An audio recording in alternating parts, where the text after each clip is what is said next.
ভারতের উপর দিয়ে পাকিস্তানে বয়ে যাওয়া সিন্ধু নদীর গতিপথ আটকে দিয়েছে ভারত, যার কারণে পাকিস্তানের খরার সময় হচ্ছে প্রচণ্ড খরা, আবার বৃষ্টির মৌসুমে হচ্ছে ভয়ঙ্কর বন্যা, যার ফলে পাকিস্তানের এই সিন্ধু নদীর আশেপাশে যত কৃষি জমি আছে তা পুরোপুরি অকেজো হয়ে পড়েছে। তার ফলস্বরূপ পাকিস্তানের সবজি এবং মাছ বাজারে নেমে এসছে এক কালো ঘন মেঘ। অবশ্য এই সব পরিস্থিতি পাকিস্তানের কুকর্মের ফল। আচ্ছা, তবে কি বাংলাদেশেও ঠিক একই পরিস্থিতি হতে চলেছে? কিন্তু কেন? আসুন তবে বিস্তারিতভাবে আলোচনা করি।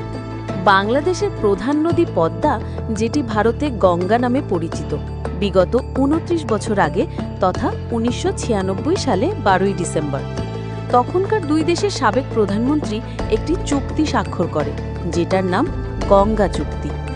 এই চুক্তিতে বর্ণনা ছিল ভারতের পাশে যে গঙ্গার অপর ফারাক্কা ব্যারেজ আছে, সেই ব্যারেজের ১৭,০০০ কিউসেক জল হলে দুদেশই আধা অধি ভাগ করে নেবে, মানে বাংলাদেশ ৫০% আর ভারত ৫০%।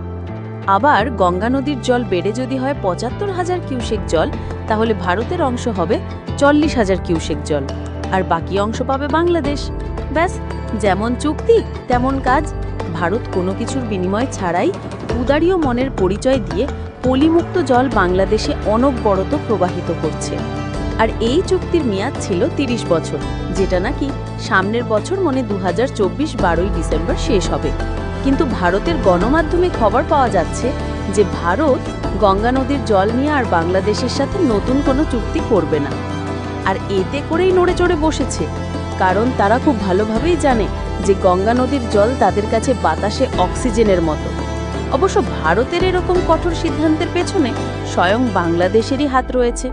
তারা যেভাবে দিনের পর দিন ভারত বিরোধী কাজ করেই চলেছে, তারা ভারত বিরোধী করতে করতে নিজেরাই যে জঙ্গিতে পরিণত হয়ে গেছে, তারা সেটা বুঝতে পারছে না। এই দেশের জনগণ অবধি তো ঠিক ছিল, কিন্তু তাদের প্রধানমন্ত্রীও সন্ত্রাসবাদী স্লোগান দেওয়া শুরু করেছে। আর ভারত পরিষ্কার জানিয়ে দিয়েছে, যে দেশ জঙ্গিবাদী সমর্থন করবে সে দেশের পাশে ভারত আর নেই। আর ভারত বাংলাদেশের পাশে থাকবেই বা কেন? তারাই তো শুরু করেছে ভারতীয় পণ্য বয়কট, ভারতীয় পণ্য বয়কট। তাই এবার ভারত পুরো বাংলাদেশকেই বয়কট করল। নাও, এবার ঠেলা সামলাও।